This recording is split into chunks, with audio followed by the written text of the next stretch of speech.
The story of the samurai and the world that shaped them stretches across many centuries. It moves through slow changes in land, power, and duty. It shows how a group formed within early Japan grew into a central force and remained part of the country's structure for a long time. The account begins in the early periods of Japanese history, when authority rested with the imperial court. The court controlled official ranks, religious activity, and major decisions. Its influence extended across the country, though many regions lay far from the capital. Travel was slow, and communication moved at a limited pace. Local estates relied on stewards and armed attendants to manage affairs. Within this environment, small groups of warriors took shape. Their early tasks focused on protecting land, enforcing decisions, and handling conflict. Over generations, these groups developed into the class later known as samurai. In their earliest form, the samurai had not yet become symbols of a broader culture. They served landowners and influential families, providing stability in areas where disputes were frequent. Their loyalty centered on the households they supported. As conflicts increased between estates, the need for organized and disciplined warriors grew. Over time, their skills set them apart and gave them a distinct role in society. As the provincial world shifted, military families gained strength. The imperial court continued to guide ceremonial life, but real authority in distant regions depended on the ability of clans to maintain order. Some families became known for effective leadership in unsettled areas.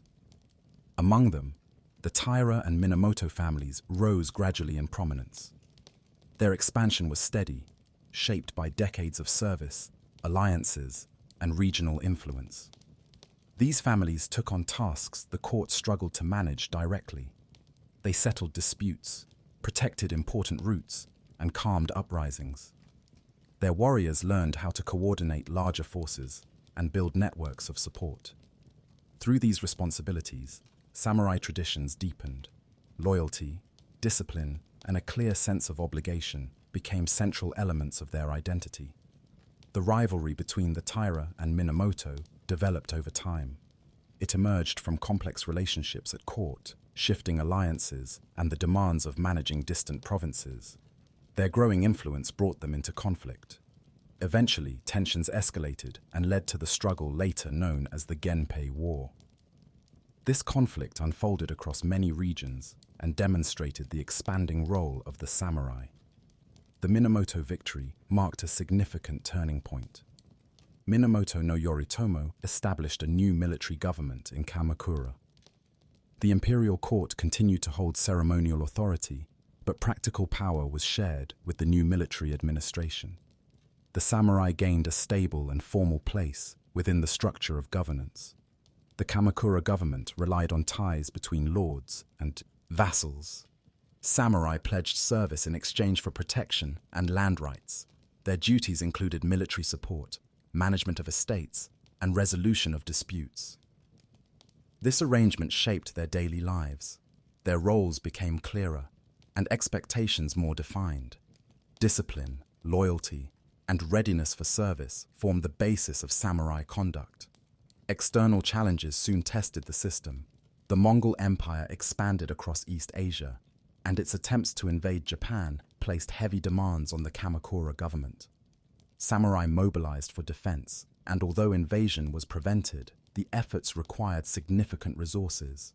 Because new land could not be granted as reward, dissatisfaction grew among those who had served. Over time, this strain weakened the government's ability to maintain stability. Internal tensions increased, and the Kamakura shogunate eventually fell. In the period that followed, different factions tried to guide the direction of Japan. The imperial court sought to regain control, but competing military groups limited its authority. These divisions created new conflicts across the country. Through every shift, samurai support remained essential.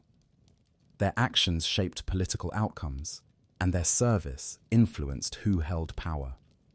A new leader, Ashikaga Takauji, formed a military government in Kyoto, later known as the Muromachi shogunate. Its early years brought frequent changes in alliances and leadership. Over time, however, the government developed its own structure. Regional lords managed provinces, enforced order, and maintained ties with the central administration. Samurai adjusted to these new arrangements while continuing to uphold long-standing expectations of duty and loyalty. Through each political change, samurai identity remained stable in its core elements. Service, discipline, and responsibility guided their lives. Their position in society was defined by their obligations and the trust placed in them by their lords. As the Muromachi era progressed, regional power became increasingly fragmented. Local leaders gained autonomy and rivalries deepened. These developments set the stage for a prolonged period of conflict in which samurai roles would expand even further. The foundations laid in earlier centuries continued to shape their position as Japan entered a new and unsettled phase of its history. When the Muromachi shogunate settled into place, Japan entered a period shaped by shifting balances of authority. The central government held formal control from Kyoto, but much of the country operated through regional lords who managed their territories with growing independence. This structure developed gradually, influenced by long-standing traditions of land management, clan loyalties, and the role of samurai as intermediaries between high authority and local needs. The shugo, or military governors, held responsibility over large provinces. At first, their role focused on policing, tax management, and ensuring loyalty to the shogunate. Over time, the position expanded. Some shugo families formed strong ties with the samurai who served under them. Others relied on alliances with local landholders, temples, or village leaders. These ties created layered networks of obligation. The more a shugo relied on regional support, the more autonomy that region gained. This dynamic gave different areas varied levels of stability, depending on the balance between loyalty, authority, and local interests. Under this system, samurai responsibilities shifted. They supported the shugo in administrative and military matters, but they also strengthened their own local positions. Some families controlled small estates and lived among the people they governed. Others served in castle towns and handled tasks linked to strategy, communication, or broader territorial concerns. The rhythm of samurai life reflected steady obligations, clear hierarchies, and a constant awareness of the relationships that held each region together. During the 14th and 15th centuries, culture and governance followed parallel paths. While political conditions shifted, artistic and intellectual developments grew under court influence and temple networks.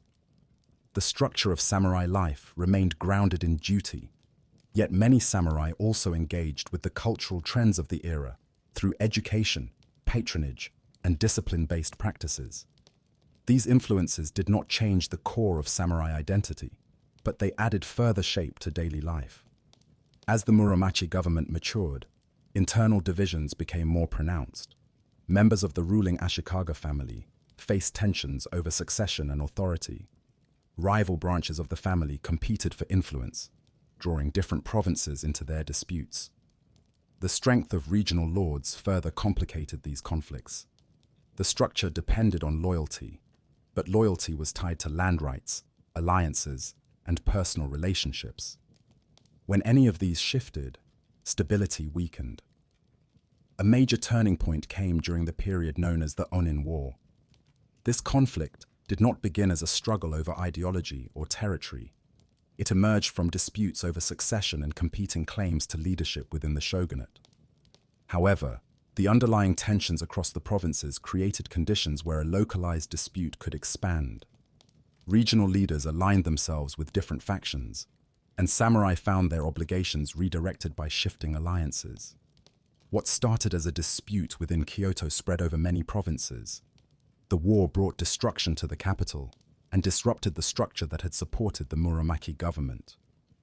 As fighting continued, central authority weakened. Many provincial leaders used the opportunity to consolidate their own power. With the central government unable to enforce stability, regional autonomy increased further. Local lords, now less dependent on the shogunate, took control of their territories with greater independence and developed new patterns of rule. This transformation marked the beginning of a long period later known as the Sengoku era, or the Age of Warring States. During this time, Japan became divided into numerous competing domains. Each domain was controlled by a daimyo, or regional lord, supported by networks of samurai. These leaders acted with a degree of independence not seen in earlier periods. Their authority rested on land, resources, and personal loyalty rather than formal appointment from a central power. The samurai adapted once again. Their duties expanded as daimyo relied on them for governance, defense, and regional administration. Samurai managed castle towns, supervised agricultural production, organized military forces, and negotiated alliances. They lived within a structure defined by direct service to their daimyo rather than by ties to distant central authorities. Loyalty still formed the core of their identity, but the direction of that loyalty shifted as political structures changed. In the absence of strong central control, daimyo built fortifications, developed new defensive strategies, and reorganized their armies. Samurai training adjusted to these needs. The nature of conflict changed as regional lords competed for territory, influence, and resources. Armies grew larger and more organized than in earlier centuries. Many samurai served in specialized roles, while others managed the daily functions of administration within their domains. Each domain developed its own internal practices. Some daimyo prioritized agricultural development to strengthen their resources. Others focused on military expansion or diplomatic maneuvering. In all cases, samurai formed the backbone of these efforts. They oversaw village systems, maintained records, enforced rules, and supported the organizational structure that kept each domain functioning. Despite continuous conflict, certain regions experienced periods of stability under strong leadership. When a daimyo managed land effectively and maintained clear systems of obligation, samurai life followed steady patterns. Duties were predictable, and governance operated with consistency. In more contested regions, however, conditions were unsettled. Allegiances shifted, domains fractured, and samurai found themselves navigating complex political landscapes shaped by sudden change. Over time, several powerful daimyo emerged who sought to unify larger portions of the country. Their efforts altered the political map and created new expectations for the samurai who served under them. As these leaders expanded their influence, samurai responsibilities grew to include broader administrative tasks, strategic planning, and the management of large territories. Within this fragmented environment, samurai identity remained tied to long-standing principles. Duty, discipline, and loyalty continued to define their way of life. Their conduct shaped the stability of the domains they served. While the political structure had changed, the core of samurai expectation stayed consistent. They lived within a hierarchy, upheld their obligations, and adapted their roles to the demands of the era. As the Sengoku period advanced, the ambitions of certain daimyo began to reshape the direction of the entire country. Their campaigns, strategies, and methods of rule would soon shift Japan toward large-scale unification efforts. Through these developments, the samurai would move into a new chapter of responsibility, influence, and transformation. As the warrior families gained presence across many provinces, the balance of authority between the imperial court and the provincial clans shifted with growing clarity. The court held long traditions and a cultural role that stretched back centuries, yet its reach over distant regions became increasingly symbolic. Provincial leaders managed daily affairs through their own networks, and warrior families became central to this practical structure of control. This gradual shift created the environment in which the samurai class began to consolidate into a recognized group with defined functions. By the late 8th and 9th centuries, the court sought to strengthen its connection to the provinces through appointed governors. These governors depended on local forces to gather taxes, oversee labor, and maintain order. Warriors became the agents who carried out these tasks. Their ability to move across landscapes, their training in organized action, and their loyalty to family lineages made them effective intermediaries. In many regions, governors relied on the same warrior families year after year, which allowed these families to settle deeper into local affairs and grow their influence more securely. Clans that proved dependable gained land rights, administrative positions, and access to resources. Over time, land became the foundation of stability for these families. It allowed them to support more members, train younger generations, and maintain supply networks that strengthened their ability to act when called upon. Some families controlled only small areas, but others expanded across multiple districts, linking them through marriage and alliances. Each success reinforced the role of warriors as central figures in provincial life. The imperial court continued to maintain rituals, ceremonies, and cultural authority. However, the distance between symbolic rule and practical governance widened. Court officials often lacked the means to enforce their decisions in remote provinces. To overcome this, the court granted more authority to individuals who held military responsibilities.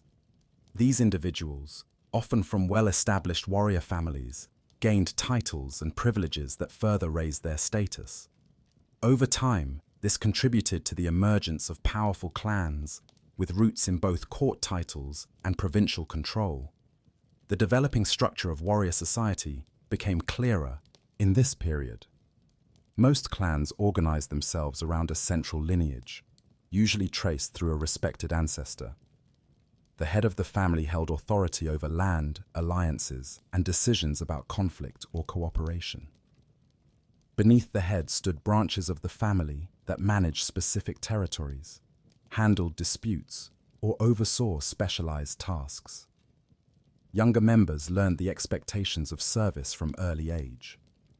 They trained in the skills needed to act on behalf of the family and gained experience by supporting older relatives in small missions before taking on larger responsibilities.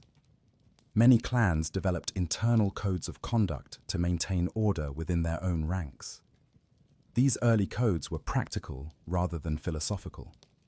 They set expectations for discipline, loyalty to the lineage, and readiness to act when summoned. They outlined duties toward the family head and reinforced the idea that each member's behavior reflected on the entire clan. Though simple compared to later ethical systems, these early expectations shaped the foundations of future warrior culture. The relationships between clans also grew more structured.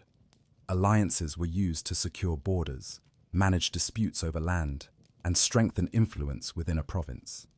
Such alliances were not always stable. Clans frequently re-evaluated their ties based on shifting resources or opportunities. Some alliances lasted generations, while others dissolved after brief cooperation. These changing relationships created a dynamic political environment across the provinces, and warriors played central roles in maintaining or challenging the balance of power. As the 10th century approached, the court began to lose even more practical control over provincial affairs. Political disputes within the capital consumed attention and resources, while regional clans grew stronger through their administrative abilities and military experience. The rise of prominent clans such as the Taira and Minamoto signaled a new phase. These clans held both court affiliations and extensive provincial networks. They gained authority by managing distant lands, commanding disciplined warrior groups, and providing essential support to the capital when requested. The Taira established strong positions in western regions, while the Minamoto built influence in eastern provinces. Each clan developed loyal branches and subfamilies that secured borders, controlled transport routes, and supported economic stability. Their growing power did not immediately challenge the court, but it shifted the center of effective authority away from the capital. When conflicts arose, these clans had the means to mobilize forces quickly and respond to challenges with organized action. As tensions grew between political factions in the court, the warrior clans became involved more directly in disputes. Court nobles often sought support from leading clans to strengthen their positions. This involvement gave the warrior class a more defined role in national affairs. Their influence expanded beyond provincial matters, and they became key figures in resolving or intensifying political struggles within the capital. Their movement into these higher levels of decision-making marked a significant turning point in the development of samurai authority. During this era, the expectations placed on warriors grew more formal. Clans began to articulate clearer ideas about service, responsibility, and conduct. Training became more systematic, and younger members spent years learning skills that would prepare them for leadership roles. Families emphasized loyalty, steady behavior, and commitment to the clan's long-term stability. This framework supported the emergence of a consistent warrior identity that extended across regions, linking different families through shared values. The influence of these families reshaped provincial life. Local disputes were often resolved through the mediation or involvement of warriors, who enforced decisions with authority derived from their lineage and experience. They oversaw agricultural schedules, organized labor for public works, and ensured that taxes reached the capital or the appropriate regional administrators. This practical control created a structure in which warriors acted as the essential link between local communities and higher authorities. Although conflicts occurred, prolonged warfare had not yet become the defining feature of the era. Instead, the steady growth of clan authority set the foundation for the major shifts that would soon follow. As the Taira and Minamoto gained strength, tensions increased within the capital. Different court factions supported different clans, and disputes gradually escalated into broader struggles. These developments prepared the ground for the large-scale conflicts that would shape the next phase of samurai history. The emergence of these powerful clans, combined with the weakening of centralized control, formed the setting for the first major military government. As pressures rose, the role of warriors expanded beyond local and administrative duties into national leadership. The path toward military rule began to take shape, driven by the growing influence of clans whose strength came from land, discipline, and long-standing provincial roots. These conditions guided the transition toward an age in which samurai leadership would reshape the structure of governance, marking the beginning of a new era in the island's political and social landscape. The steady rise of the major clans marked the end of one phase in the formation of the samurai class and the beginning of another. The Taira and the Minamoto, shaped by decades of provincial management and family organization, now held influence that reached both outward into the regions and inward toward the capital. Their growth did not occur suddenly.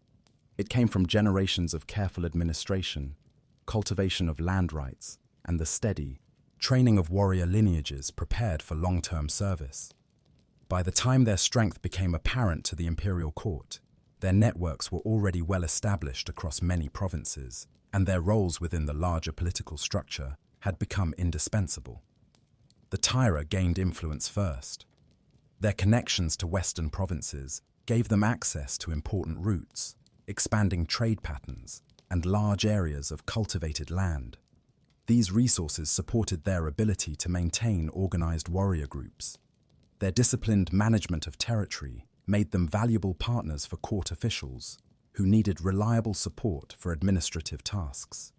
Over time, the Taira extended their reach into capital politics, positioning themselves as advisors, military leaders, and protectors of high-ranking nobles.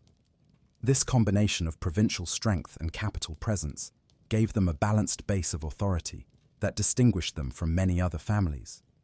The Minamoto developed in a different pattern. Their influence grew strongest in the eastern provinces, where land was often less closely tied to court aristocrats. These regions required firm oversight and steady defense against local disputes, demands that suited the Minamoto's long-standing experience with organized military activity. Their presence in these areas allowed them to shape local governance and create a strong identity tied to disciplined service. Although their early roles in the court were less prominent than those of the Taira, Their provincial depth gave them a reliable foundation that would later prove decisive. For a time, both clans coexisted within the shifting structure of capital politics. Factional disputes among court nobles created opportunities for both the Taira and the Minamoto. Different groups within the court turned to warrior families for support in internal rivalries, leading to temporary alliances that shifted from one year to the next. These alignments allowed the warrior class to participate more actively in decisions at the capital, expanding their influence beyond military duties. Yet these arrangements also created tension, because support for one faction often put a clan in direct conflict with another. As these tensions increased, smaller disputes began to escalate into broader conflicts. These conflicts were not yet full-scale wars, but they revealed the growing influence of warrior families in the most critical matters of governance. Minor uprisings, disagreements over succession, and competitions for key positions within the court all fed into an environment in which the balance of authority seemed increasingly unstable. The warrior clans, with their disciplined structures and reliable command over armed forces, became central to resolving these disputes, or, at times, intensifying them. The Taira gained the upper hand during these early struggles. Their leadership secured important victories that strengthened their position within the capital. Through strategic appointments and steady support of influential nobles, they gained authority over military and administrative offices that gave them a dominant presence in national affairs. Their leader, Taira no Kiyomori, became a central figure in this period. Under his direction, the clan established firm control over key institutions, creating a period of dominance that reshaped relations between the warrior class and the court. During Taira leadership, the boundaries between court aristocracy and warrior authority began to blur. Members of the Taira clan held ceremonial roles, administrative offices, and military posts. They managed important routes and oversaw taxation in many regions, making them essential to the functioning of both provincial and central governance. Their growing influence reflected the gradual shift toward a system in which practical power rested with those who could command loyal warriors and manage extensive landholdings. Despite this dominance, the Taira faced challenges tied to the same structures that had elevated them. Their strong presence at the capital meant they needed to maintain relationships with many groups, including nobles wary of their influence. Their control over important positions created resentment among rivals who felt excluded from power. Their growing authority also drew the attention of the Minamoto, who began to reorganize their families and prepare to reassert their presence in national affairs. The Minamoto revival took place gradually. Branches of the family in the eastern provinces rebuilt their networks and strengthened their alliances with local leaders. Younger members trained in martial skills and administrative duties, preparing to take on the responsibilities of leadership when opportunities arose. The clan drew strength from its provincial base, where loyalty was reinforced by long-standing relationships and shared interests in stable governance. Over time, this foundation gave the Minamoto the means to challenge the Taira. The conflict that followed, known in later records as the Genpei War, emerged from political disputes that escalated into open confrontation. Though its origins lay in court rivalries, its outcome depended on the strength and discipline of warrior families across many regions. The Minamoto gained early support from eastern provinces, where their long-standing ties proved decisive. The Taira relied on their established networks in the west and their positions within the capital. Both sides sought to secure routes, control strategic territories, and maintain supply networks. These efforts marked one of the first times that large-scale military organization was carried out by warrior clans rather than court-directed forces. The conflict lasted several years. Its course involved shifts in momentum, changes in alliances, and strategic adjustments by both sides. The Minamoto gradually gained advantage through careful planning, stable provincial support, and the skill of emerging leaders within the clan. Their ability to coordinate distant provinces and maintain steady supply lines allowed them to extend their influence across the central regions. The Taira, despite their earlier strength, found it difficult to sustain their dominance as pressure grew across multiple fronts. The turning points of the conflict demonstrated the maturity of samurai organization. Leaders made decisions based on practical considerations of terrain, logistics, and timing. Communication between distant branches of the clans reflected disciplined coordination. Younger warriors gained experience that would shape the next generation of the samurai class. By the final stages of the conflict, the Minamoto had secured decisive victories that weakened the Taira's control and disrupted their ability to function at the capital. When the conflict ended, the Taira's dominance came to a close. Their authority at the capital dissolved, and the Minamoto assumed a central role in shaping the next structure of governance. Minamoto no Yoritomo emerged as the leading figure, drawing upon his family's provincial strength. His decisions following the conflict marked a significant shift in authority. Rather than returning full control to the imperial court, he established a new form of government that placed military leadership at the center. This decision set the foundation for the first shogunate, a system in which the warrior class held formal authority over national governance. This transition represented a major turning point in the history of the samurai. From this moment forward, their role expanded beyond service to individual clans or court officials. They became central to the structure of government itself. The establishment of the shogunate signaled the beginning of a period in which military rule coexisted with the imperial court, reshaping the balance of power and guiding the course of the next several centuries. The establishment of the first shogunate marked a shift in the structure of authority that had been building for many generations. With Minamoto no Yoritomo at its head, the new government drew its strength from provincial networks rather than court institutions. This structure did not remove the imperial court, nor did it attempt to replace its cultural role. Instead, it created a parallel system in which practical power rested with the military leadership, supported by the long-developed foundations of warrior society. The arrangement reflected the reality of governance at the time. The samurai had become essential to the stability of both provincial and national affairs. Yoritomo established his headquarters in Kamakura, a location far from the capital. This decision reflected the shift in the balance of authority toward the regions.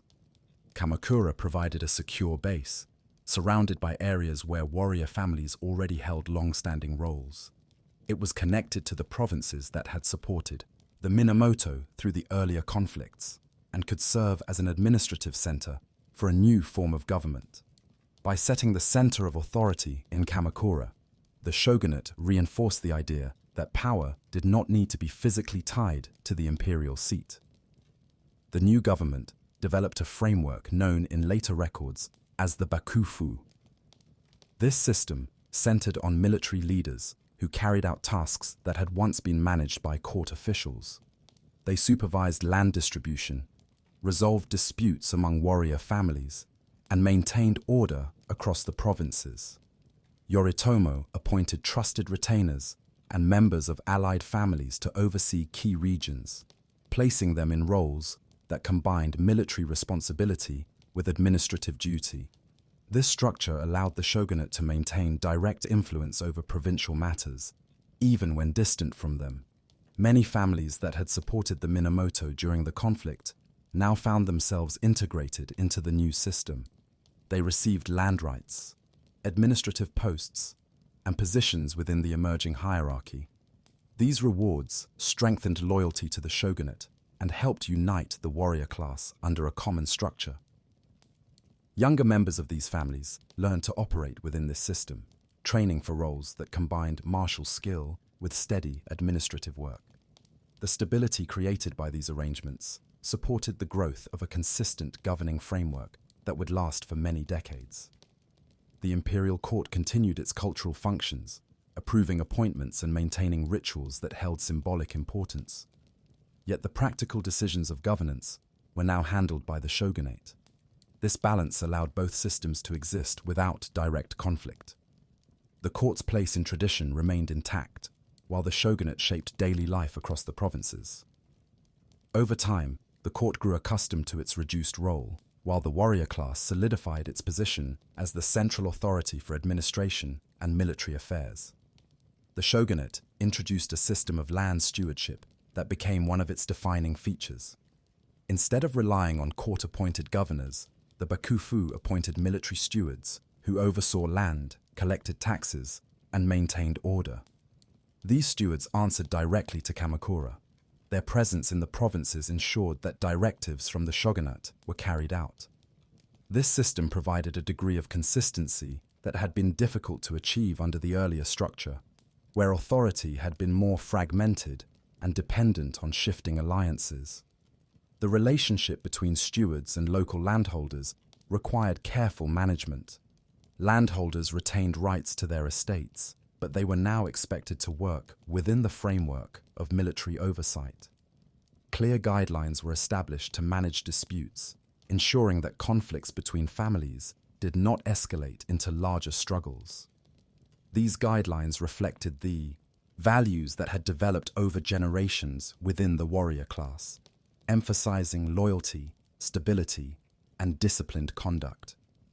They contributed to a period of relative order that helped the shogunate strengthen its administrative base. While the early years of the Kamakura government were marked by consolidation, challenges soon emerged. Some branches of the Minamoto family held ambitions that conflicted with Yoritomo's aim to centralize authority. To maintain unity, he took steps to limit the influence of potential rivals, appointing trusted retainers to key posts and reducing the autonomy of families whose loyalty might be uncertain. These measures solidified his position, but also created tension that continued after his death. Following Yoritomo's passing, the shogunate entered a period of adjustment. His sons were too young to lead effectively, and competing interests within the warrior class sought influence. During this time, the Hojo family rose to prominence. As relatives by marriage, they held strategic positions that allowed them to guide government affairs. Through careful planning and steady control, the Hojo secured the role of regents, overseeing the shogunate's functions while maintaining the authority associated with the Minamoto name. Under Hojo leadership, the shogunate continued the structure established by Yoritomo, but added new layers of oversight. Councils were formed to handle legal matters, resolve internal disputes, and oversee decisions that affected the balance of power across the provinces. These councils included experienced warriors who understood both the practical needs of governance and the expectations of the clans. Their involvement created a collective decision-making process that helped stabilize the government during a period of transition. As the shogunate matured, its legal codes became more refined. Earlier practices, based on custom and clan tradition, were organized into written guidelines that clarified responsibilities and expectations. These codes addressed land stewardship, dispute resolution, and the conduct expected of members of the warrior class.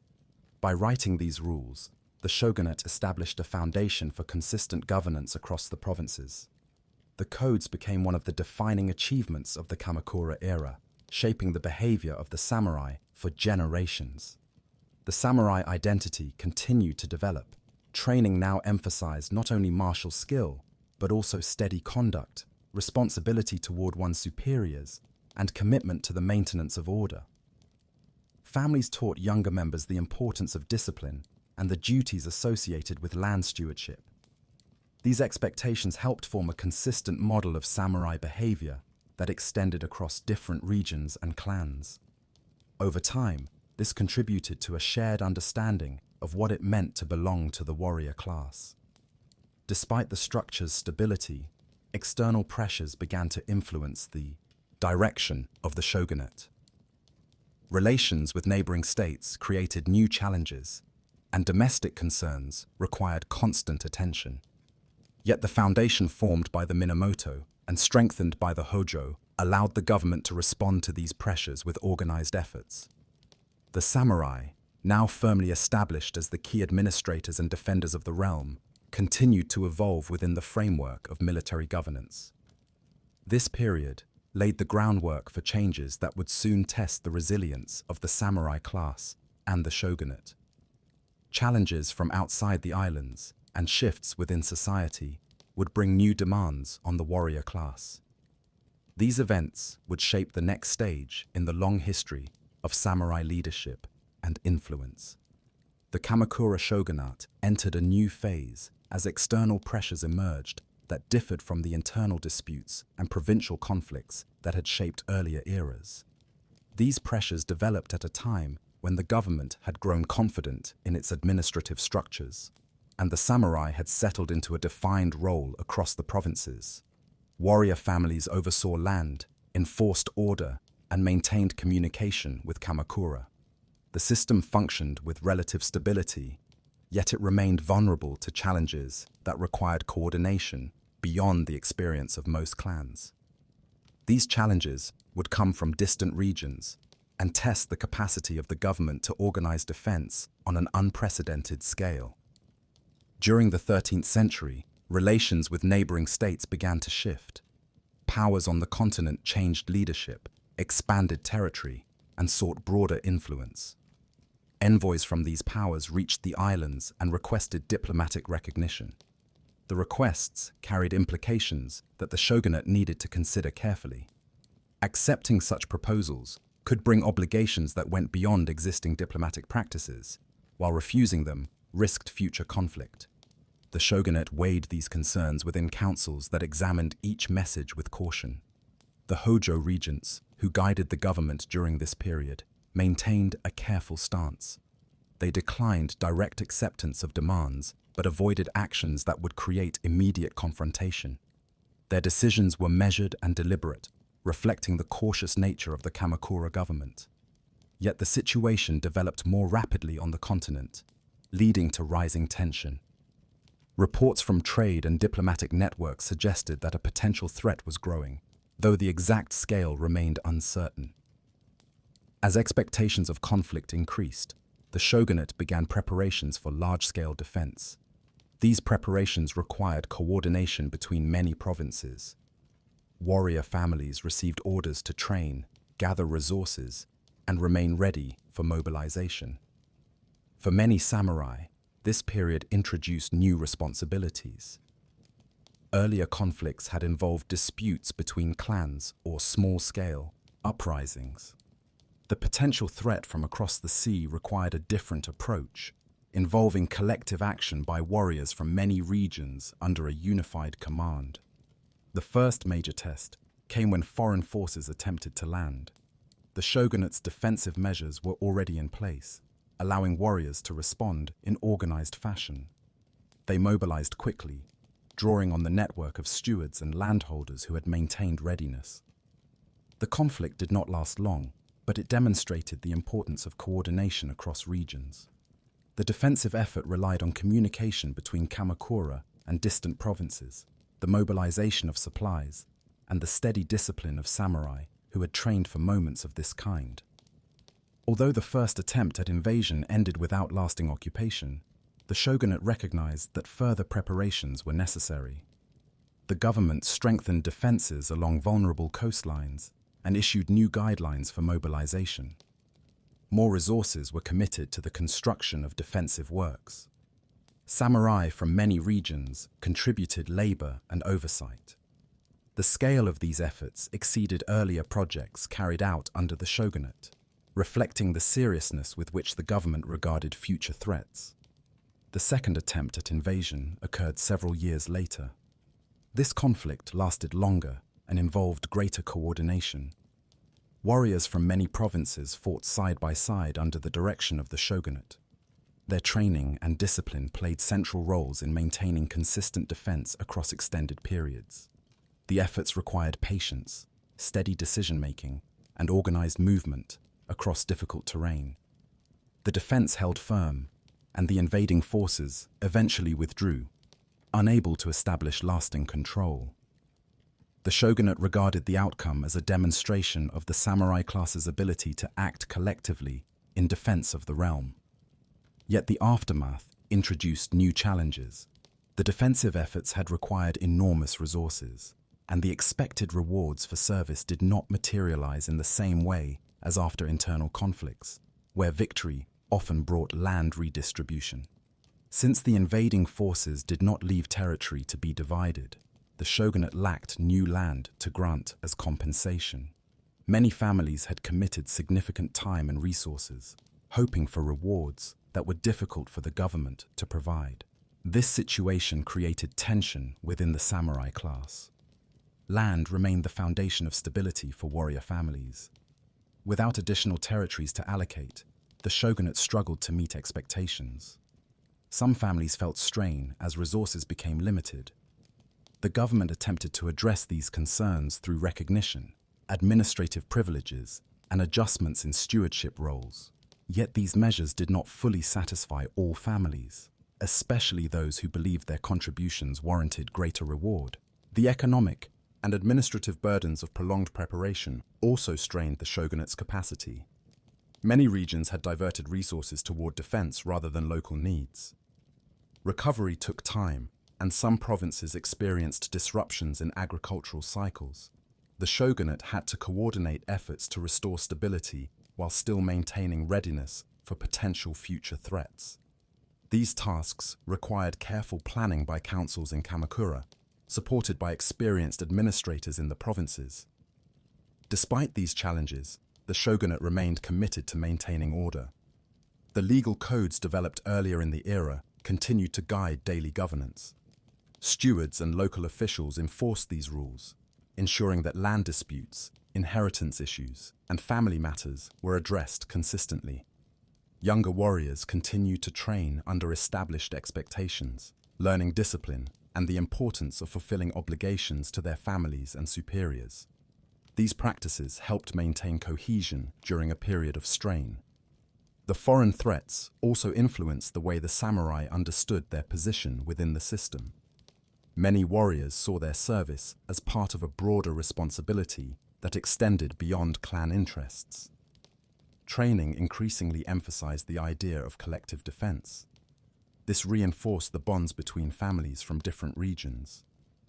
Although each clan maintained its own traditions and internal structure, the shared experience of coordinated defense contributed to a sense of broader identity within the warrior class. The Hojo regents continued to guide the shogunate through these developments. Their leadership focused on stability and adherence to the structures established by Yoritomo. They relied on councils to manage legal matters and administrative oversight, ensuring that no single figure outside their family accumulated excessive influence. This approach preserved stability for some time, but also created reliance on a centralized group that needed constant attention to maintain authority across many provinces. As the external threats diminished, the challenges facing the shogunate shifted back to domestic concerns. The need for ongoing readiness remained, but attention began to turn toward internal administration, resource management, and the relationships between clans. The strains created by the earlier conflicts had not disappeared. Families continued to seek compensation, influence, and stability. The shogunate faced the task of balancing these needs while maintaining order across the realm. This period marked a turning point in the evolution of the warrior class. The experiences of collective defense reshaped expectations for samurai behavior. The administrative structures developed under the Kamakura government continued to influence daily life. Yet the pressures created by resource limits, succession concerns, and shifting clan dynamics prepared the ground for future changes. The stability that had defined the early stages of the shogunate began to show signs of strain, indicating that new developments were approaching that would once again reshape the structure of governance and the role of the samurai. The later decades of the Kamakura shogunate revealed pressures that had been growing quietly for many years. The political structure that had once offered stability began to show signs of imbalance. The system relied on cooperation between warrior families, provincial officials, and the central leadership in Kamakura. As long as resources met the needs of these groups, the structure remained steady. But the burdens created by earlier conflicts combined with changing expectations among the samurai, gradually strained the foundation of the government. These changes occurred slowly, shaped by daily decisions made in both the capital and the provinces. The Hojo regents maintained their control through councils and legal authority, yet their position required constant attention. They had to balance clan interests, uphold legal codes, and manage appointments across many provinces. Their leadership depended on loyalty from stewards and governors who acted on their behalf. These officials expected fair treatment, clarity in legal decisions, and assurances that their service supported stable governance. When these needs were met, the system functioned. When they were not, dissatisfaction grew quietly within families that had long supported the shogunate. One source of strain came from succession issues within many clans. As generations passed, land holdings were divided among multiple heirs. Each division reduced the resources available to individual members. Families once able to support many warriors now struggled to maintain the same level of readiness. This affected the balance of regional power, as clans with reduced holdings found it difficult to sustain their earlier influence. These internal shifts created competition within the warrior class, with some branches seeking new opportunities, while others attempted to consolidate what remained of their land. The shogunate attempted to manage these issues by adjusting legal guidelines concerning inheritance and land rights. These adjustments aimed to preserve the stability of key families while preventing disputes from escalating. Yet the complexity of family structures made it difficult to create uniform solutions. Some clans adapted well to the new guidelines, reorganizing their internal arrangements to maintain order. Others faced internal disagreements that weakened their cohesion. These disputes placed additional pressure on the councils in Kamakura, which had to resolve cases with care in order to avoid worsening tensions. At the same time, the role of stewards and provincial officials became increasingly significant. They served as the link between the central government and local communities. Their decisions shaped daily life in the provinces, influencing agriculture, trade, and security. Many stewards carried out their duties consistently, earning trust within their regions. However, as resources grew strained, some used their positions to seek greater authority or secure advantages for their families. These actions created tension between local landholders and the officials who oversaw them, adding to the sense of imbalance across the provinces.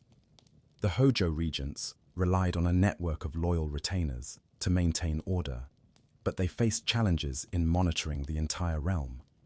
Distance made communication slow. Local conditions changed faster than the central government could respond. In some regions, unresolved disputes lingered longer than expected. In others, shifts in family leadership created uncertainty. The councils in Kamakura worked to address each matter, but the increasing volume of cases reflected the growing complexity of the political environment. The influence of religious institutions also expanded during this period. Monastic centers held land and maintained communities of followers. Their interests often aligned with local needs, but at times, their independence created friction with the shogunate. Some institutions gained large holdings, allowing them to shape regional affairs through their authority. Their growing presence introduced new considerations into the balance of power, as they interacted with warrior families, landholders, and stewards. The shogunate monitored these developments, recognizing that cooperation with religious institutions was necessary to maintain overall stability. As tensions increased, new leaders emerged from within the warrior class who believed the government needed significant change. These individuals came from families that had supported the shogunate for generations, yet felt increasingly distant from the centers of authority. They sought greater influence in decisions made by the councils. Some called for reforms in land administration, while others argued for adjustments in the legal codes.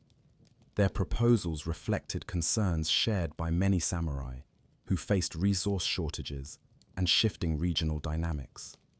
The Hojo regents acknowledged the need for adjustments, but they acted cautiously. Their leadership had always depended on consistency rather than rapid change. They believed that altering the structure too quickly could provoke conflict among powerful clans. This cautious approach maintained stability in the short term, but created frustration among families, seeking clearer paths to resolve their concerns. Over time, this frustration contributed to the growth of opposition movements that questioned the regent's authority. At the imperial court, certain nobles viewed the situation as an opportunity to reassert influence. The court's role had never fully disappeared, even after the establishment of the shogunate. Its cultural authority remained strong, and it continued to conduct ceremonies of national importance. Some nobles believed that the weakening of the shogunate offered a chance to restore greater control over governance.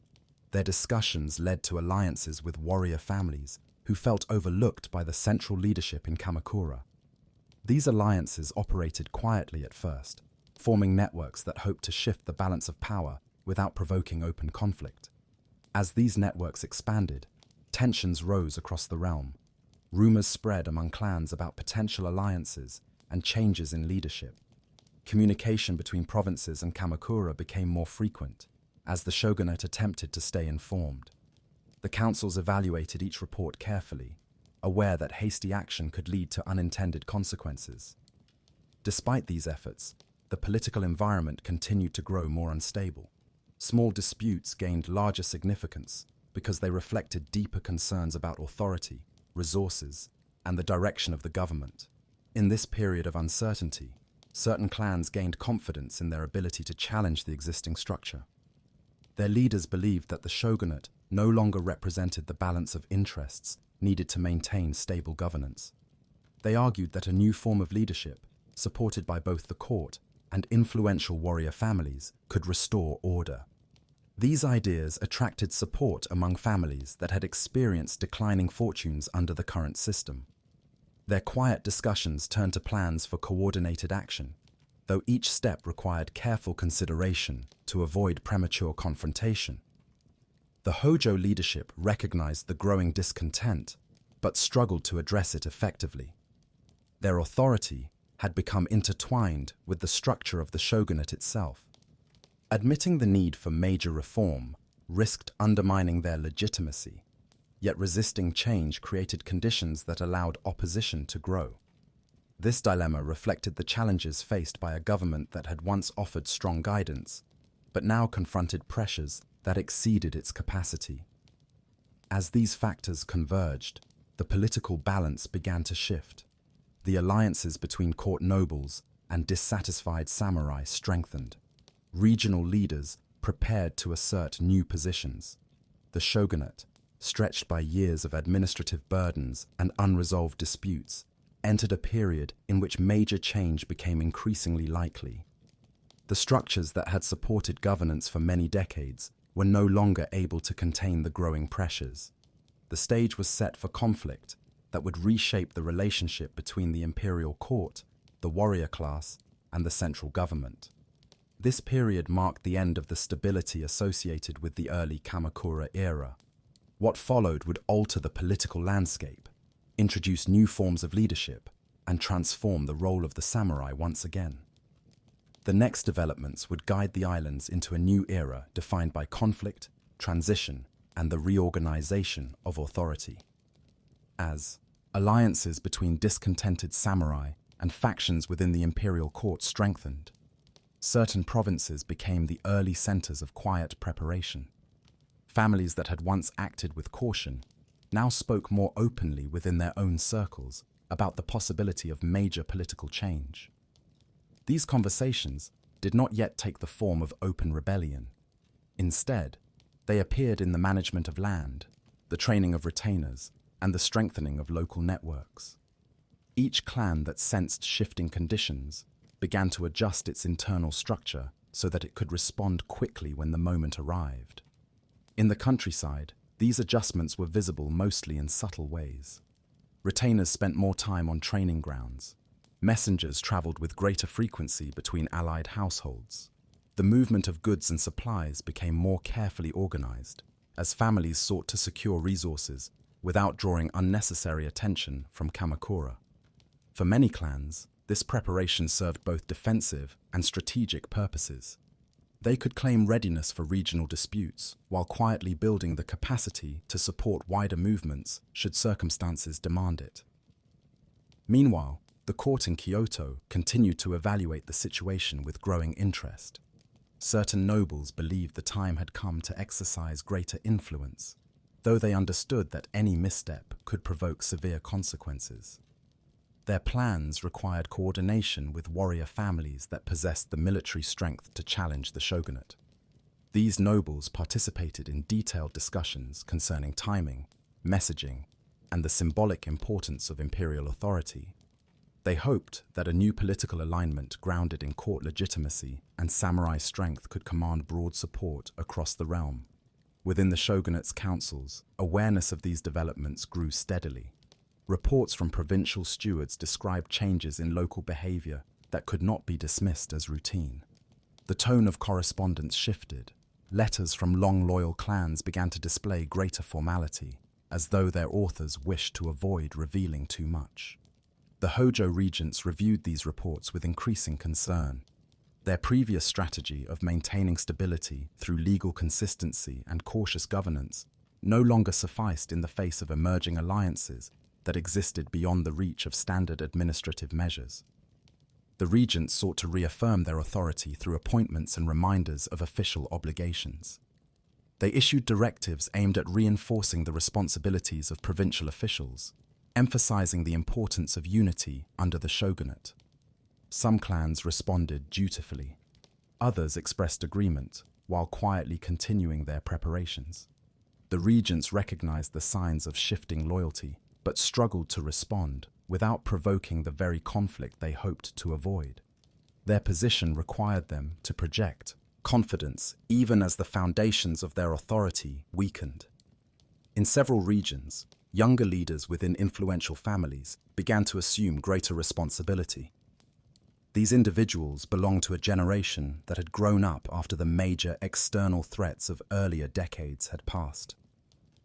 Their experience of governance differed from that of their elders. They had inherited systems burdened by administrative complexity and shrinking resources. Many believed that waiting for the shogunate to resolve these issues would lead only to continued stagnation.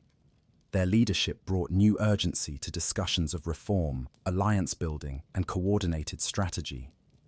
Trade routes also played an important part in this shifting environment.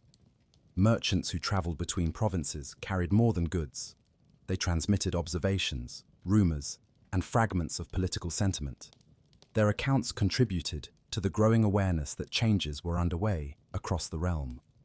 Though merchants did not shape policy, the information they conveyed influenced how provincial leaders understood the broader situation. This circulation of knowledge created a sense of momentum that encouraged clans with hesitant attitudes to consider joining emerging alliances. Certain monastic institutions became involved as well. Their networks extended across many provinces, and their leaders maintained relationships with both the court and regional warrior families. Some institutions sought to preserve neutrality, focusing on their religious responsibilities. Others saw potential in supporting movements that promised reforms favorable to their interests. Their involvement added another layer to the evolving situation, as they possessed land, influence, and the ability to mobilize followers when necessary. As the political climate grew more charged, tensions between the shogunate and the court intensified. Official letters exchanged between Kamakura and Kyoto became increasingly pointed. Each side attempted to assert its position while avoiding statements that could be interpreted as direct challenges. Yet beneath the surface, the gap between their expectations widened. The court believed it could regain authority through strategic alliances, while the shogunate insisted that its administrative role remained indispensable for maintaining order. These exchanges heightened awareness across the provinces that confrontation might be approaching. Provincial leaders watched the situation closely, understanding that aligning too early or too late could determine their families' future positions. The uncertainty encouraged clans to deepen their preparations, securing supply lines strengthening fortifications and clarifying internal hierarchies. Although open conflict had not yet begun, many families acted as though it were inevitable. Within Kamakura itself, discussions among the shogunate's senior officials grew more urgent. Some advised stronger measures to reassert authority over key provinces. Others urged restraint, warning that forceful action might unify opposing clans more quickly. The Hojo regents considered both approaches, but remained constrained by the need to maintain the appearance of legitimate and steady governance. Their hesitation, though intended to avoid escalation, allowed opposition movements more time to organize. The growing complexity of these dynamics created an atmosphere in which small incidents carried far greater significance. A dispute over land boundaries could be interpreted as a test of allegiance. A delayed reply from a provincial official might be taken as a sign of wavering loyalty. Each development added to the sense that the political order, though still functioning, had reached a state of delicate balance. A single event could tip the entire structure into open conflict. As this tension spread, many leaders came to believe that change was not only possible, but unavoidable. They viewed the moment as an opportunity to reshape governance in ways that would better reflect the needs of the warrior class and the authority of the imperial court. Their planning grew more detailed, their alliances deepened, their confidence increased. The shogunate, aware of these movements yet unable to halt them, approached a turning point. The next stage would move beyond quiet preparation and political maneuvering. The realm stood on the edge of a conflict that would alter the distribution of power, test the loyalties of long-established clans, and transform the relationship between court and warrior government. The growing unrest reached a point at which the balance between the court and the shogunate could no longer hold. Years of quiet preparation now began to merge into coordinated action. Clans that had strengthened their internal structures and secured their resources were ready to take decisive steps. The movement that had begun as scattered discussions across provinces now took the form of a clearer coalition, shaped by shared grievances and a common understanding of the political moment. This shift became visible first in regions where tensions between local officials and the shogunate had grown strongest. Disputes that had once been handled through correspondence or negotiation now led to deliberate refusals to follow certain directives. Provincial leaders who supported the court viewed these actions as early assertions of independence. They believed that refusing orders from Kamakura would weaken the authority of the Hojo regents and encourage others to join them. These actions were measured, designed not to provoke immediate retaliation, but to signal a new phase of resistance. In Kyoto, the court watched these developments with careful attention. Court nobles who had long hoped for a return to greater influence saw an opportunity to move from preparation to action. They provided symbolic support to sympathetic clans, affirming the legitimacy of their decisions and framing their resistance as loyalty to the imperial order. This support strengthened the coalition and encouraged additional provinces to reconsider their alignment with the shogunate. The court understood that its strength lay in its ability to grant legitimacy, and it used this role with increasing confidence. The shogunate responded to these actions through attempts to tighten administrative control. Officials in Kamakura issued reminders of legal obligations, targeting provinces where resistance was most visible. They sought to reinforce the idea that the shogunate remained the primary source of authority across the realm. These measures relied on established systems, yet those systems no longer held the same influence they once had. Clans that had already shifted their loyalty viewed these directives as further justification for opposing the regents.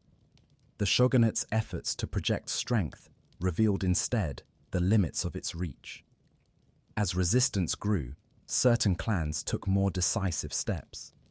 They began to mobilize their retainers in a more open manner.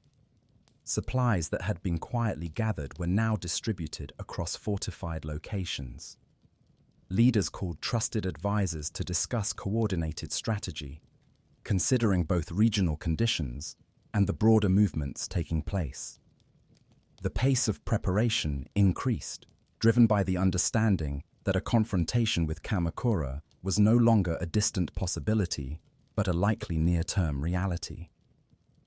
The court's role expanded as the situation evolved. It began to support communication among allied clans, ensuring that groups separated by distance could remain informed of each other's actions. This coordination allowed the coalition to develop a broad and unified plan. Though the court lacked military force of its own, it provided strategic direction and historical authority. Its involvement gave the movement a sense of purpose beyond the immediate struggle against the shogunate. Within the shogunate, awareness of the situation deepened. Reports from provincial officials showed a pattern of delayed responses, unexplained absences, and growing reliance on local decision-making. These signs indicated that the authority of Kamakura was weakening along multiple fronts. The Hojo regents held lengthy discussions about how to respond. Some argued for a rapid show of military strength to reassert control. Others feared that such action would encourage hesitant clans to join the opposition. They struggled to find a course that would preserve stability without provoking further losses. The challenge facing the shogunate increased as key provinces demonstrated clear signs of shifting allegiance. These provinces held strategic value due to their size, resources, or geographic position. Their decisions influenced neighboring regions, creating a ripple effect that spread across the realm. The shogunate sent envoys to these provinces to gather information and attempt reconciliation. Many envoys returned with guarded statements or incomplete reports, suggesting that provincial leaders no longer felt secure in openly communicating with Kamakura. The coalition supporting the court strengthened as it absorbed these provinces. With each new ally, its influence grew. Clans that had once hesitated now saw greater advantage in joining a movement with expanding support. They considered not only their political goals, but the long-term security of their households. Many believed that aligning with the court offered a more stable future than remaining under a shogunate in decline. Their decisions added numerical strength and broadened the coalition's reach. As preparations intensified, the realm entered a period of rising tension. Travel between provinces became more purposeful. Messengers moved quickly along established routes. Retainers followed structured schedules, ready to respond to sudden orders. Fortified locations saw increased activity as supplies were organized and defensive positions assessed. While open conflict had not yet begun, many regions operated as though they expected it. Kamakura attempted one final effort to restore its authority without resorting to force. It issued a series of formal statements affirming its role and urging cooperation. These statements emphasized unity, stability, and the value of established law. Yet they did not address the core concerns that had driven many clans to seek change. The regents hoped that the symbolic weight of their words would slow the movement against them. Instead, these statements revealed how deeply the relationship between the shogunate and the provinces had eroded. The coalition viewed the shogunate's actions as a sign of uncertainty. Leaders within the movement believed that the moment for decisive action had arrived. They prepared to shift from organized resistance to coordinated military engagement. Their plans were shaped by the desire to act efficiently, avoiding unnecessary conflict, while targeting strategic locations that would weaken the shogunate's ability to respond. By this stage, the political structure of the realm had reached a clear point of transition. The shogunate retained formal authority, but its practical control had diminished. The court possessed symbolic legitimacy and growing military support, but needed a decisive moment to convert that advantage into real power. The movement toward open conflict could no longer be delayed. The next events would determine the direction of governance for generations to come. The shift from preparation to open conflict began with movements that were quiet at first, yet unmistakable to those who followed the changing patterns of authority. The coalition that supported the court now acted with coordinated intent. Leaders who had spent years observing the weaknesses of the shogunate believed the moment had come to test the structure that had dominated governance for generations. Their actions were careful and steady, reflecting an understanding that decisive steps would shape the future of every household involved. The first strategic objective for the coalition was the control of key routes. These routes linked important provinces to Kyoto and connected the regions that held the coalition's strongest support. By securing these paths, the coalition ensured that messages, supplies, and retainers could move without interference. Control of these routes also limited the shogunate's ability to respond quickly, slowing any attempt by Kamakura to reorganize its forces. This strategy did not involve dramatic displays of strength. Instead, it relied on quiet placements of guards and coordinated watch over the areas that mattered most. In several provinces, retainers loyal to the coalition began taking positions near administrative centers. Their presence signaled a shift in authority without immediate confrontation. Local officials aligned with the shogunate found their movements monitored and their influence reduced. These changes occurred gradually enough to avoid sudden clashes, but clearly enough to establish new expectations. The coalition understood that establishing control without unnecessary violence would help maintain stability in the regions they aimed to protect. The court continued to support these developments with symbolic declarations that reinforced its role in the unfolding events. It affirmed the legitimacy of the coalition's actions and emphasized the responsibility of warrior families to protect the realm under imperial authority. These declarations did not contain direct calls for conflict. Instead, they highlighted the historical connection between the court and the warriors who defended the land. This approach helped the coalition maintain unity and purpose, giving its leaders confidence that their actions aligned with long-standing traditions. The shogunate responded with increasing concern. Reports from the provinces indicated that control over several regions was slipping.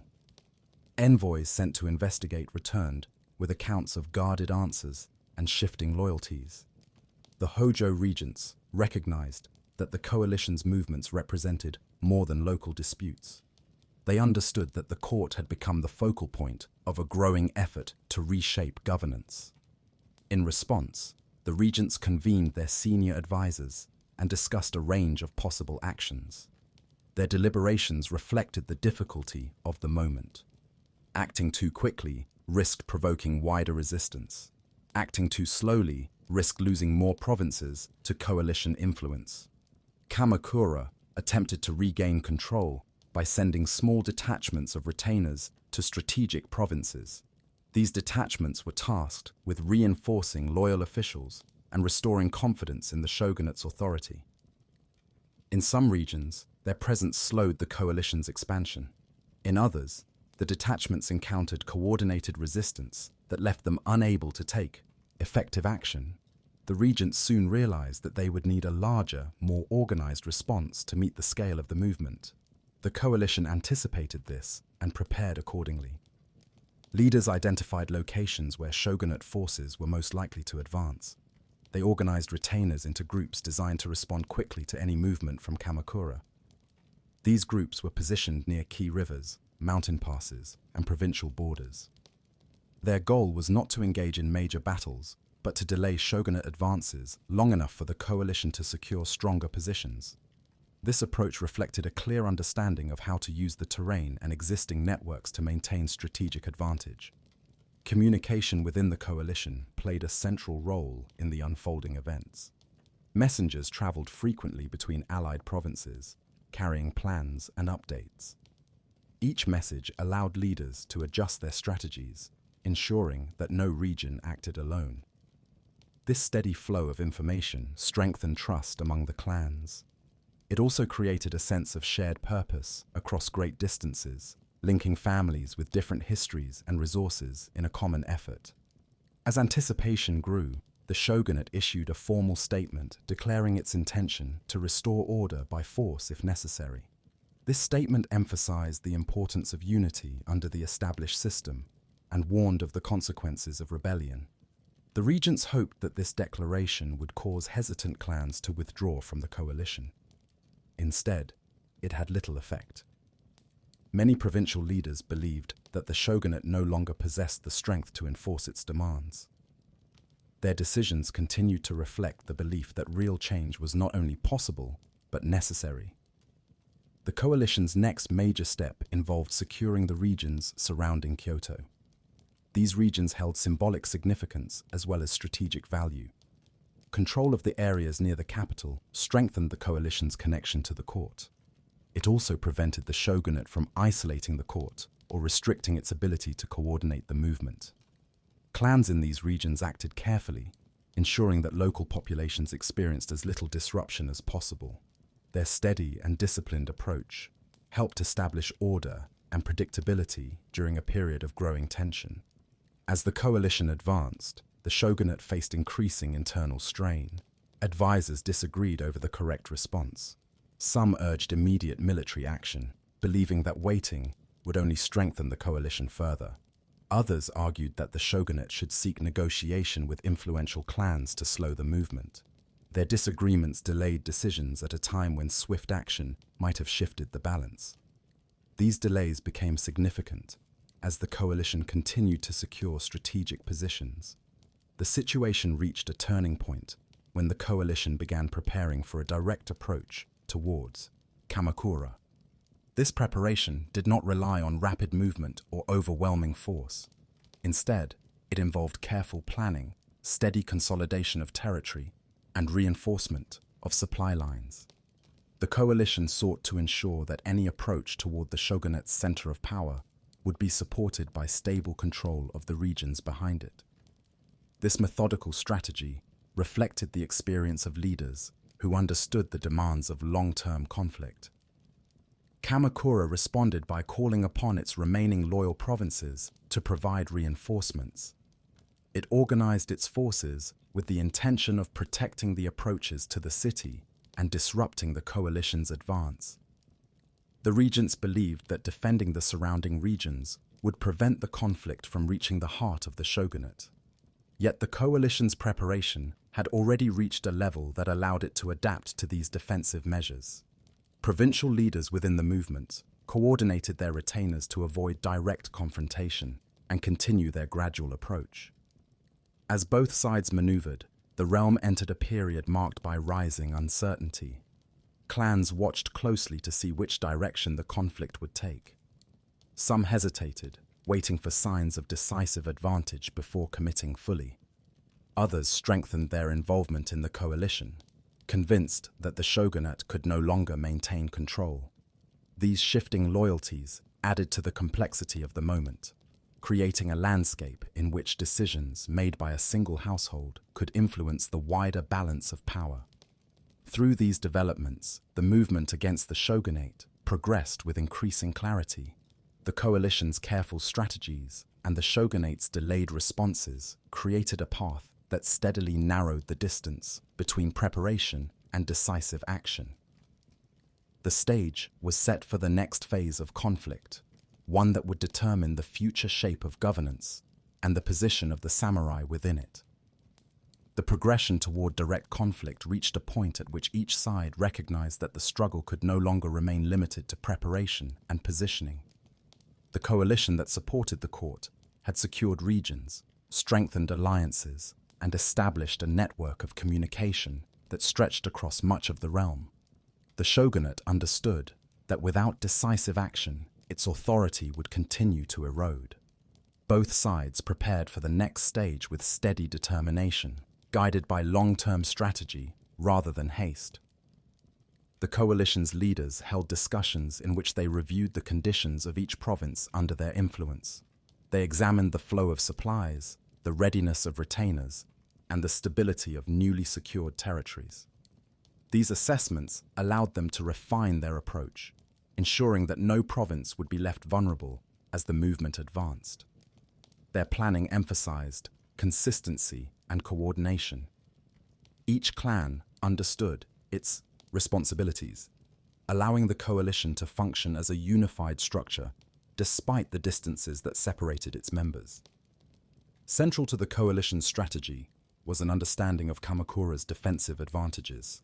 The city was protected by surrounding terrain that restricted approaches and complicated large-scale movement. The shogunate was familiar with these paths and had long prepared to defend them. To address this challenge, the coalition planned to advance in phases, focusing on consolidating control of the surrounding regions before attempting to approach the city itself.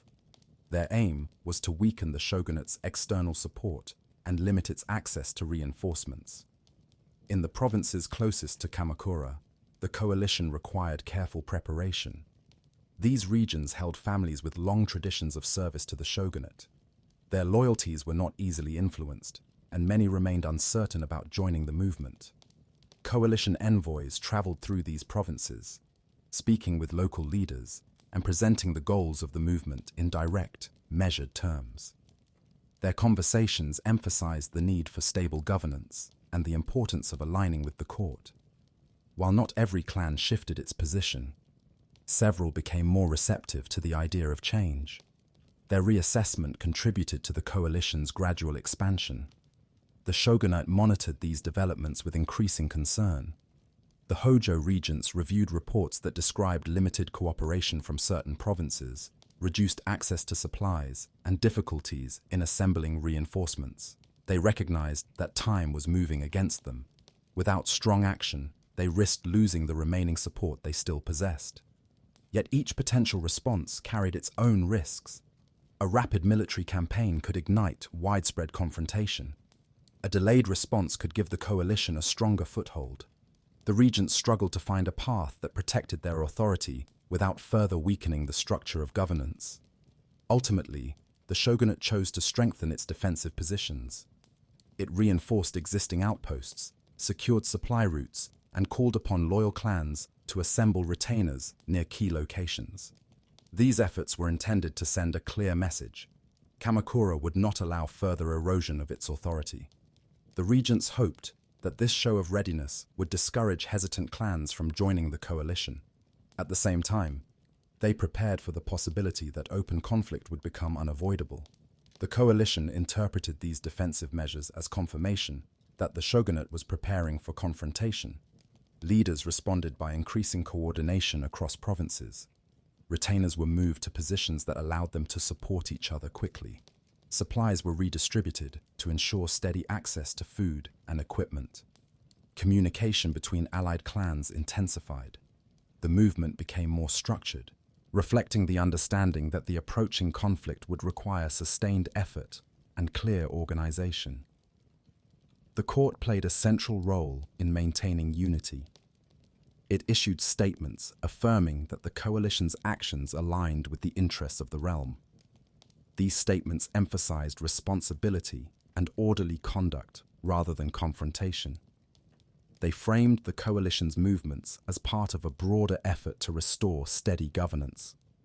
This approach appealed to clans that had grown uneasy with the shogunate but remained cautious about the consequences of open conflict. By presenting the coalition's goals as aligned with historical legitimacy, the court strengthened the movement's coherence. As preparations deepened, signs of the approaching conflict appeared across the realm. Watch posts were established along important routes. Retainers traveled with greater discipline and carried supplies for extended periods. Fortified areas saw increased activity as clans reviewed their structures and tested their readiness. Each of these actions reflected an understanding that the next phase would require endurance and consistency rather than rapid advances. In the regions further from Kamakura, the coalition ensured stability by reinforcing administrative duties. Local officials who supported the movement continued managing land records, tax collection, and household organization. This continuity allowed daily life to proceed with minimal disruption. The coalition understood the value of maintaining predictable routines, believing that stability would help secure long-term support from local communities. The careful handling of governance in these regions allowed the movement to focus its attention on the areas closest to the shogunate's center of power. Kamakura also attempted to strengthen its internal administration. The shogunate reviewed land assessments, clarified the duties of local officials, and attempted to reaffirm the relationship between central authority and the provinces. These efforts aimed to remind clans of the benefits provided by the established system. Yet the political environment had changed. Many clans perceived these measures not as signs of strength, but as attempts to regain control after years of gradual decline. As the coalition and the shogunate continued their preparations, several minor confrontations occurred along provincial borders. These incidents did not escalate into large battles. They involved small groups of retainers, testing each other's positions, challenging access to routes, or responding to perceived encroachments.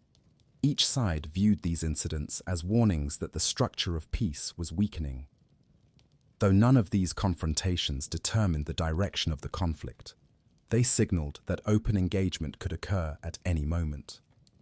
Throughout this period, both sides recognized that approaching conflict would shape the future for generations. The coalition sought to establish a system in which the court's authority played a more central role, supported by the strength and discipline of the warrior class. The shogunate sought to preserve a system that had brought decades of structure, but now faced the challenge of adapting to changing political realities. The struggle that was beginning to unfold represented not only a contest between two centers of authority, but a test of how the samurai class would define its responsibilities and identity. By the end of this stage, the distance between preparation and open conflict had narrowed considerably. The coalition stood ready to challenge the shogunate's control over the central regions. Kamakura prepared to defend its authority and the structure it had maintained for generations. The expected confrontation would determine not only political leadership, but the direction of governance across the entire realm. The long peace of the Edo period shaped the samurai in many lasting ways. Generations grew up without taking part in open conflict, yet they carried the traditions of a warrior class that had once been formed by constant struggle. Their daily lives shifted towards study, administration, and service to their domains. Many worked in offices that managed land, tax systems, legal matters, and domain affairs. Others taught in schools that trained the next generation in practical knowledge and disciplined conduct. These duties created a class that balanced inherited identity with the demands of orderly governance. The structure of the country remained stable through careful supervision, detailed regulation, and a clear hierarchy. The samurai were expected to act with restraint and to follow established rules. The government relied on them to maintain order and to uphold the authority of the shogunate throughout the regions. This created a form of society in which roles were well defined and responsibilities were widely understood. Life moved at a measured pace, shaped by long-standing customs and regular duties. The samurai adapted to these expectations and found purpose within them. At the same time, learning became an important part of samurai life. Many studied history, administration, philosophy, and military theory. Some domains supported academies where instructors examined classical writings or newer forms of scholarship. These studies encouraged reflection on duty, government, and the nature of authority. They also fostered discussion on how a domain should act within the wider structure of the country. These conversations did not always lead to agreement, but they created a space in which ideas could develop slowly over time. Economic pressures also shaped the daily experience of many samurai. Stipends did not always keep pace with the needs of changing households. Some sold goods or offered services to supplement their income, even though such activities did not align with older expectations. This situation varied from domain to domain, but it all showed that the role of the samurai was evolving in ways that were not always smooth. The balance between tradition and practical necessity grew more complex as generations passed. During this same period, the country experienced changes in agriculture, commerce, and internal transport. Roads linked regions with greater ease, and merchants gained more influence in local and regional economies. The government monitored these developments carefully. Yet the samurai still lived within the older structure of fixed stipends and formal rank. The contrast between inherited status and economic reality became more noticeable. Some samurai adapted by gaining practical skills or by managing domain affairs with greater attention to detail. Others faced steady pressure as their resources declined. The presence of foreign ships near the coasts added another layer of concern. Although the country maintained controlled relations with a few external groups, the government insisted on strong limits for many years. When ships from distant nations appeared with growing frequency, the sense of security within the old system weakened. The shogunate issued directives to coastal domains, requesting vigilance and preparedness. Many samurai responded by practicing military drills, studying new forms of defense, or gathering information about external technologies. Even so, uncertainty grew, as the scope of these outside forces was not fully known. Some thinkers within the samurai class believed that the country needed to learn more about developments beyond its borders. They studied languages, foreign books, and technical manuals brought in through restricted channels. Their work introduced new ideas into samurai circles, including methods of military organization and forms of government used elsewhere. These ideas did not spread evenly, but they created questions about how well the old system could respond to a changing world. The tension between long-standing customs and potential reform remained quiet at first, but steadily increased. By the middle of the 19th century, the situation became more complex. Treaties with foreign powers created debate about authority and national direction. Domains that disagreed with the shogunate began to gather influence. Younger samurai observed these developments with concern, and many felt that the traditional order could not remain unchanged.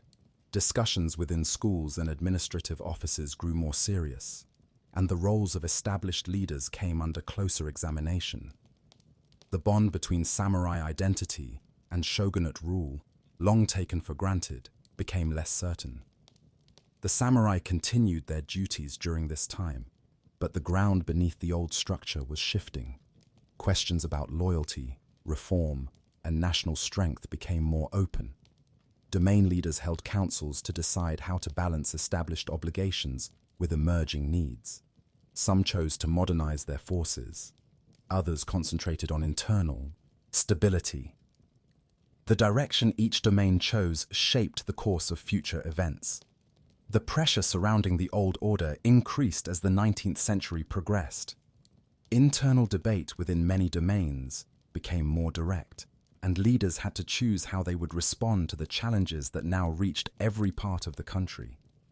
The arrival of foreign ships, the signing of treaties, and the uneven spread of new knowledge all created situations that the shogunate had not faced before. The familiar routines of governance continued, yet the weight of uncertainty was present in many decisions.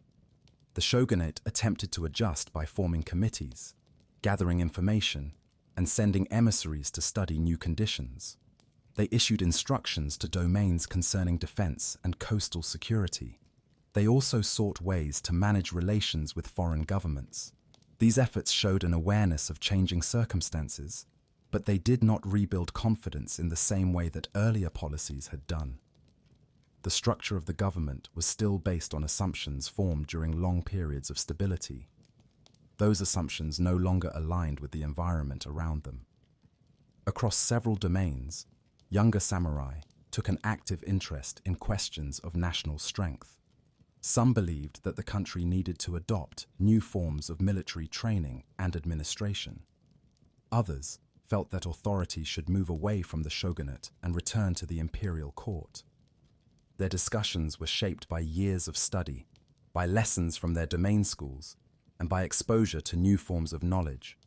These conversations did not remain academic. They began to influence policy, align groups, and shape responses to new pressures. Some domains, especially those that had maintained strong internal leadership, began to act with more independence. They introduced systems to train their troops using foreign instructors or foreign manuals. They examined new weapons and technologies, comparing them with their own methods. They also strengthened local administration, preparing themselves for potential conflict. These developments did not always occur in open opposition to the shogunate, but the balance of authority was shifting. The central government could no longer assume automatic cooperation from all regions. Diplomatic matters also played a role in shaping this period.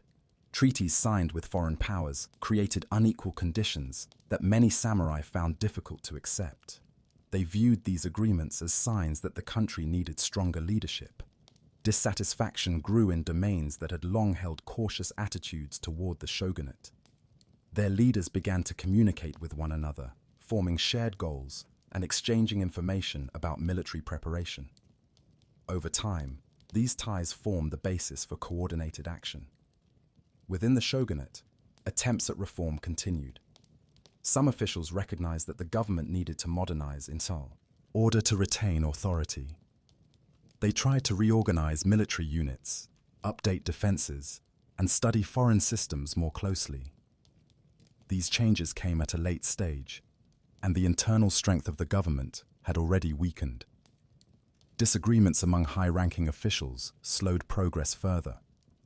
Many samurai within the central administration worked hard to carry out new policies, but the structure around them lacked unity.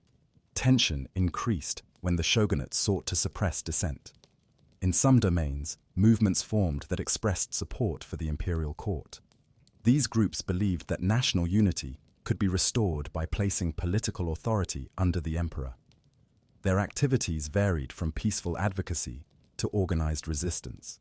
Some were disciplined and deliberate, while others acted in ways that caused disorder.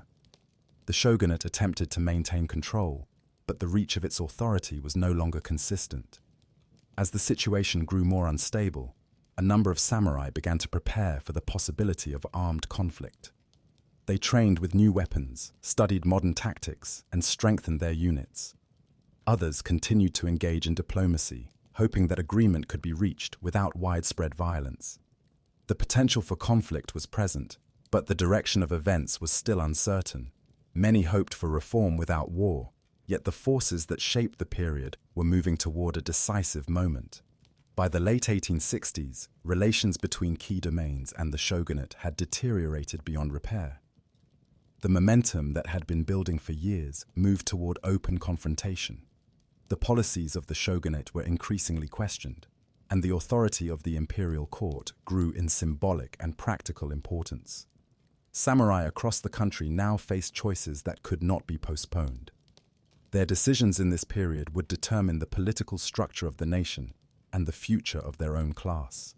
The first open clashes of the conflict began when forces loyal to the imperial court moved to secure key locations. Their leaders believed that the old structure could not continue and that authority needed to be reorganized under a new government. The shogunate attempted to respond by assembling its own forces and by seeking control of important routes. Both sides acted with the understanding that a decisive struggle was approaching. The long balance between central authority and regional power had reached a point where compromise was no longer possible. The early stages of the conflict revealed how much the country had changed. Some units formed by domains loyal to the imperial court had adopted new methods of training and organization. They used weapons and tactics learned from foreign instructors. Their commanders had studied modern military structures and adapted them to local conditions. By contrast, many shogunate units still relied on older systems, although some had begun the process of modernization. The difference in preparation played a role in several early engagements. The conflict moved across multiple regions. In some areas, the fighting was brief, as local forces surrendered to stronger opponents. In other areas, the struggle lasted longer. Many samurai who had grown up in a peaceful era now found themselves participating in organized warfare for the first time. Their role was shaped by the conditions of the time, not by the older traditions that had once defined the warrior class. The conflict tested their discipline, their loyalty, and their capacity to adapt to new forms of combat. The imperial side gained momentum as the war continued. Several domains that had once been cautious now offered support. Their leaders believed that a unified government centered around the imperial court would strengthen the country. This belief guided their decisions, their alliances, and their willingness to commit troops. The shogunate, facing internal disagreement and declining influence, struggled to maintain a coordinated response. Some of its strongest supporters could not reverse the direction of events. One significant turning point came when imperial forces captured important positions that had long symbolized the authority of the shogunate. These victories weakened the morale of shogunate supporters and strengthened confidence among those who supported reform. Although some loyalists attempted to regroup and continue resistance, their resources were limited. The balance of the conflict shifted steadily toward the imperial cause, and each stage of the war made this more evident. Despite the progress of the imperial side, resistance did not disappear quickly. Several groups remained loyal to the shogunate. Their leaders believed that they were defending an established order that had guided the country for centuries. They organized defensive positions and attempted to hold territory even when conditions were not favorable. The persistence of these groups illustrated the depth of attachment many samurai felt toward the system that had shaped their identity and their duties. In some regions, the conflict brought divisions within communities. Samurai from the same domain sometimes found themselves on opposing sides, depending on the choices made by their leaders. These situations created long-lasting effects, as decisions made during the conflict influenced social and political relationships for years afterward. The war reshaped loyalty in ways that had lasting consequences beyond the immediate struggle. As the war drew closer to its end, the leaders of the imperial cause took steps to form a new government. They planned to reorganize administrative structures, modernize the military, and reform systems that had remained unchanged for generations. These plans were shaped by lessons from the conflict and by the recognition that the country needed to adapt in order to avoid future vulnerability. Many samurai who supported the imperial cause viewed these reforms as necessary for national stability. The shogunate, recognizing that it could no longer sustain resistance, surrendered. Its final leader stepped aside, ending the long period of samurai governance that had begun centuries earlier. This moment marked a turning point in the political history of the country. The old system had reached its conclusion, and a new era was beginning. Yet the end of the shogunate did not mean the immediate end of the samurai class. Their role would continue to change in the years ahead, and the effects of these changes would be profound.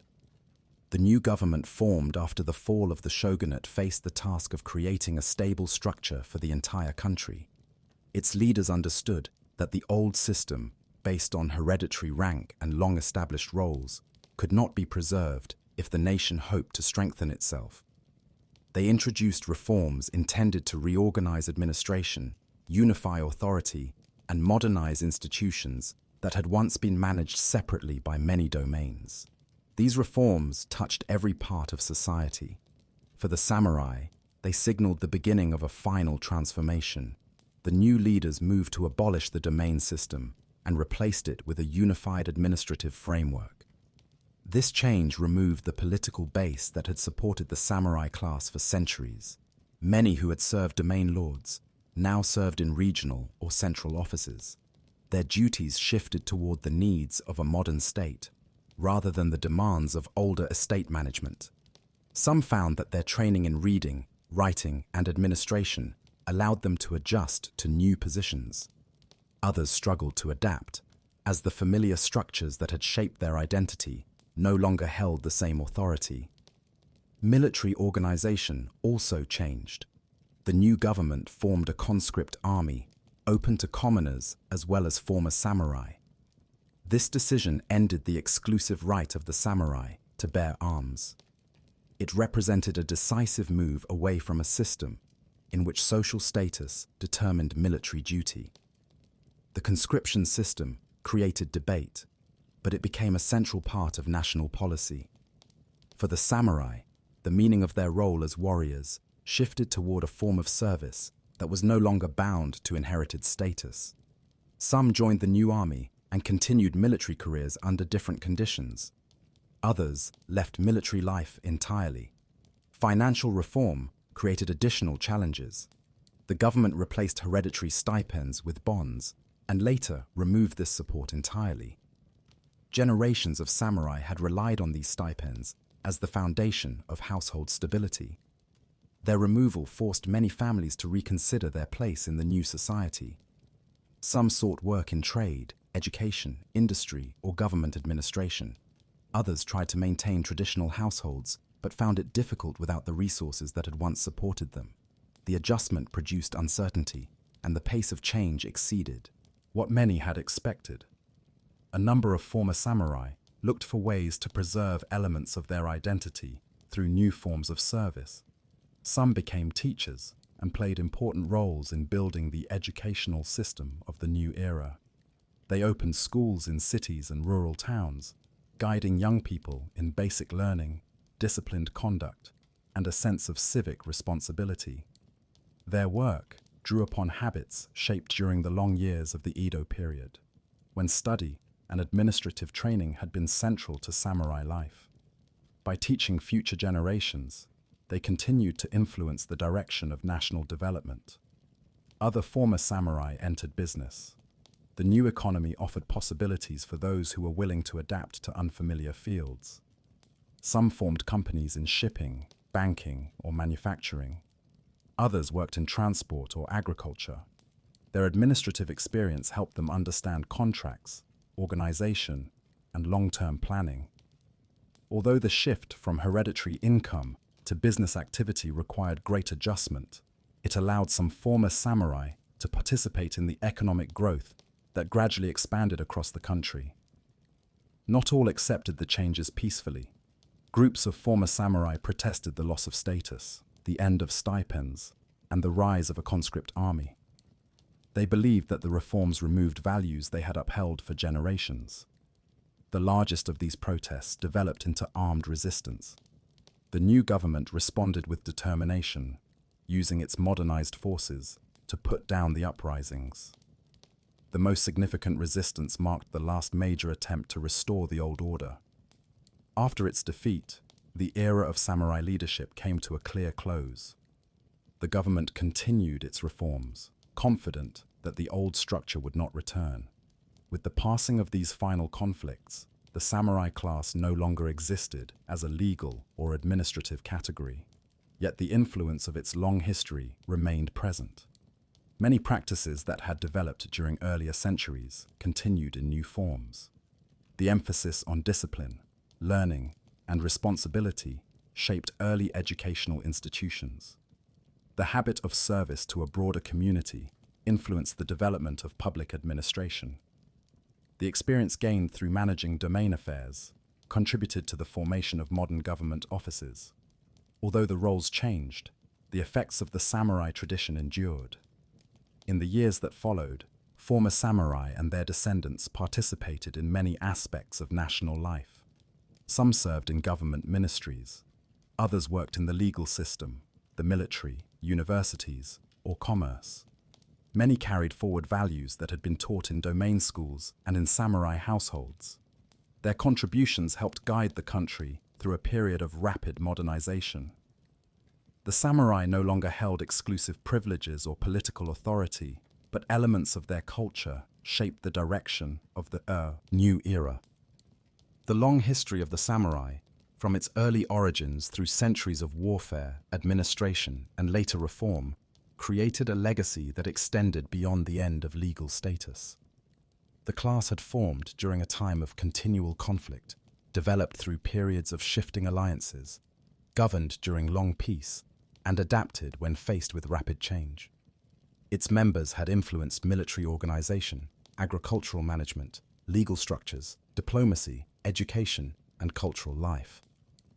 When the old order ended, the memory of these contributions did not disappear. They became part of the larger history of the country. The centuries during which the samurai shaped political and social life left a record of decisions, institutions, and lessons that informed later generations. Their story extended from early warrior bands to organized clans, from regional struggles to national unification, from military rule to administrative governance, and finally to dissolution under a modern state.